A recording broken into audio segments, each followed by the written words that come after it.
উনি বিনা চিকিৎসায় মৃত্যুবরণ করেছেন। ওনার পরিবার সবচেয়ে বেশি ক্ষতিগ্রস্ত হয়েছে। বাংলাদেশ জাতীয়তাবাদী দল বিএনপি চেয়ারপারসন ও সাবেক প্রধানমন্ত্রী খালেদা জিয়ার রুহের মাগফিরাত কামনায় কুমিল্লার মনোহরগঞ্জ উপজেলার ৮ নং খিলা ইউনিয়ন বিএনপি ও অঙ্গ সংগঠনের উদ্যোগে এক দোয়া মাহফিল ও আলোচনা সভা অনুষ্ঠিত হয়েছে। আয়োজিত সভায় প্রধান অতিথি হিসেবে উপস্থিত ছিলেন কুমিল্লার ৯ লাকসাম মনোহরগঞ্জ আসনে দানের শীষের প্রার্থী আবুল কালাম। আপনাদেরকে আমরা একটি কথা বলতে চাই, আপনাদের এই যে আজকে এখানে বসে আছেন, এই বসার জন্য আপনারা 7 বছর জেল খেটেছেন। উনি বিনা চিকিৎসায় মৃত্যুবরণ করেছেন, ঠিক আছে না? ওনার পরিবার সবচেয়ে বেশি ক্ষতিগ্রস্ত হয়েছে। আরাফাত রহমান কোকো 111-এর নির্যাতনের শিকার হয়ে মৃত্যুবরণ করেছেন। তারেক রহমান 111-এর নির্যাতনের শিকার হয়ে লন্ডনে 17 বছর যাবৎ উনি বিদেশে ছিলেন চিকিৎসাধীন। তার মধ্যে আমাদেরকে একত্রিত করে রেখেছেন। আমাদের এই দলকে ভাঙতে দেন নাই উনি, আমরাও ভাঙি নাই।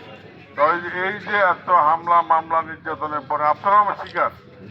আয়োজিত দোয়া মাহফিলে আরো উপস্থিত ছিলেন মনোহরগঞ্জ উপজেলা বিএনপির সাধারণ সম্পাদক অধ্যাপক সরার জাহান ভূঁইয়া দোলন, উপজেলা বিএনপির সিনিয়র সহসভাপতি শাহ সুলতান খোকন, সাংগঠনিক সম্পাদক মাসুদুল আলম বাচ্চু, উপজেলা বিএনপির দপ্তর সম্পাদক জি এম আহসানুল্লাহ, ৮ নং খিলা ইউনিয়ন বিএনপির সভাপতি মঞ্জুরুল আলম মজনুস সহ ইউনিয়ন বিএনপি ও তার সহযোগী সংগঠনের নেতাকর্মীরা উপস্থিত ছিলেন। অনুষ্ঠানে বক্তারা বেগম খালেদা জিয়ার রাজনৈতিক জীবন, দেশের গণতন্ত্র পুনরুদ্ধারে তার অবদান এবং দেশের মানুষের জন্য তার ত্যাগের কথা স্মরণ করেন। তারা বলেন, বেগম খালেদা জিয়া ছিলেন আপোষহীন নেতৃত্বের প্রতীক।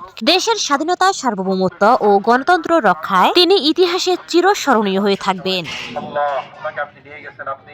আপনি কেবলমাত্র তার ভালো মন্দ সব আপনি জানেন। আল্লাহ তাকে আপনি মাফ করেন, নসিব করেন, আপনি কবুল ও মঞ্জুর করেন। আল্লাহ তার জীবনের ভুল ত্রুটিগুলো, আল্লাহ তার যে স্বপ্ন ছিল দেশের মানুষকে নিয়ে, দেশকে নিয়ে, আল্লাহ সেই ধারণ করে আল্লাহ এখানে দায়িত্বের জন্য আহ্বান করেছেন।